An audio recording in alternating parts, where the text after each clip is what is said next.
नमो नमः. मी वॅस्ट्रो गायत्री जोशी. आजचा जो विषय आहे तो वार्षिक राशीफल. मीन राशीसाठीचं वार्षिक राशीफल आपण बघणार आहोत. या वर्षात गुरु, शनी, राहू, केतू, मंगळ प्रत्येक क्षेत्रात जसं करिअर, नातेसंबंध, आरोग्य यामध्ये तो बदल घडून आणत असतात. याची सविस्तर माहिती आपण आता या व्हिडिओमध्ये घेणार आहोत. आता आपण जाणून घेऊया ग्रहयोग. गुरु तुमच्या नवम भावात वर्षाची सुरुवात करणार आहे, जो की भाग्य, शिक्षण, ट्रॅव्हल्स आणि शुभ घटना दाखवतो आहे. शनी 12व्या भावात मेहनत वाढवेल, खर्च वाढवतील, पण आयुष्यात अनावश्यक गोष्टीपासून दूर होतील. राहू 3ऱ्या भावात, जो की धाडस, कम्युनिकेशन, नवी स्किल आपल्याला दाखवतो आहे. केतू 9व्या भावात आध्यात्मिकता, स्वतःची ओळख आणि मानसिक बदल दाखवतो आहे. मंगळ करिअरला जबरदस्त पुश करताना दिसतो आहे. ग्रह सांगतात की 2026 हे तुमची आत्मशक्ती जागृत करण्याचे वर्ष आहे.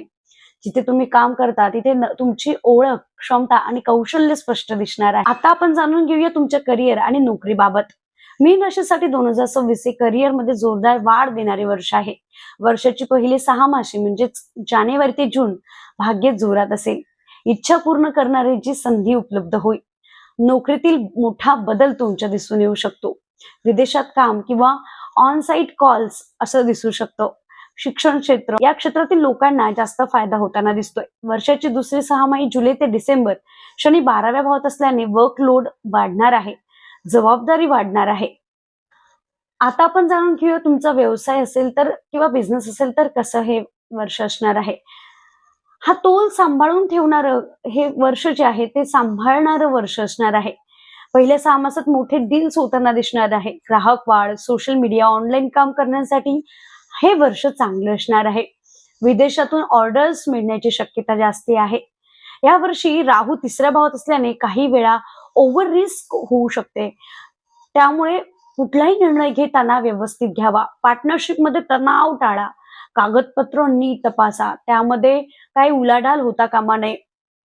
योग्य वेळ नोव्हेंबर डिसेंबर नवीन व्यवसाय सुरू करण्यासाठी चांगलं असेल. आता आपण जाणून घेऊया मीन राशीसाठी आर्थिक स्थिती कशी असेल. 2026 मध्ये पैशांचे उतार चढाव राहतील, पण वर्षाचा शेवट हा चांगला होणार. गुरु 9व्या भावात असल्याने बऱ्याच ठिकाणी अपेक्षेपेक्षा जास्त पैसा तो देताना दिसेल. घर किंवा जमीन खरेदीचे योग फार चांगले आहे. विदेशातून येणारे लाभ हा तुम्हाला अजून लाभकारक ठरेल. जुने ऋण कमी होताना दिसेल. खर्च जो आहे तो तुमच्या प्रवासावर, आरोग्यावर होताना दिसणार आहे. शिक्षण यावरती पैसा खर्च होताना दिसणार आहे. कुटुंबियांच्या कामावर खर्च होताना दिसणार आहे. आता आपण जाणून घेऊया तुमच्या नातेसंबंधाबाबत. 2026 हे तुमच्या मनातील भावनिक जगाला खूप शांतता देणारे वर्ष आहे. घरातील वातावरण, कुटुंबात सुख उत्पन्न होऊ शकतं. जुन्या तणावांना फुल स्टॉप लागू शकतो. घरातील कोणाच्या आरोग्याबाबत काळजी उत्पन्न होऊ शकते. आता आपण जाणून घेऊया तुमचे प्रेमसंबंध अथवा विवाहाबाबत. आपण अविवाहित असाल तर जानेवारी, मे आणि ऑक्टोबर, डिसेंबर हे महिने विवाहासाठी योग्य आणि अत्यंत छान असेल. रिलेशनशिप मध्ये असाल तर प्रेमात प्रामाणिकता वाढेल. अंडरस्टँडिंग येतात, पण संवादाने ते सुटेल सुद्धा. लांब डिस्टन्सचे रिलेशन बघायला मिळतील. विवाहित असाल तर जोडप्याने एकमेकांसाठी समज असणे गरजेचं आहे. मुलांबद्दल चांगली बातमी ऐकायला येऊ शकते.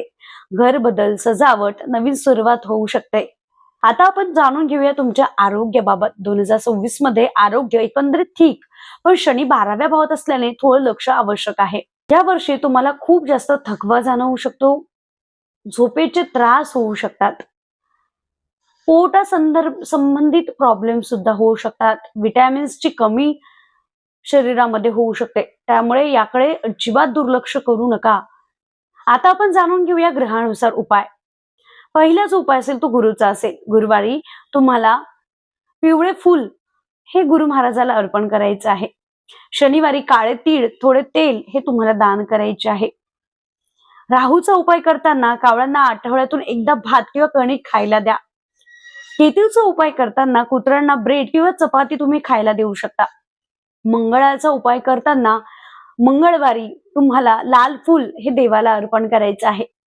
ही संपूर्ण माहिती होती मीन राशीबाबत.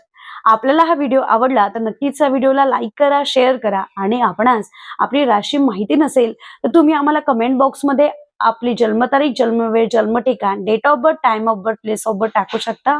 आम्ही मोफत मध्ये तुम्हाला तुमची राशी सांगू. म्हणून लगेच या चॅनलला सबस्क्राईब करा, लाईक करा आणि शेअर नक्की करा. श्री स्वामी समर्थ.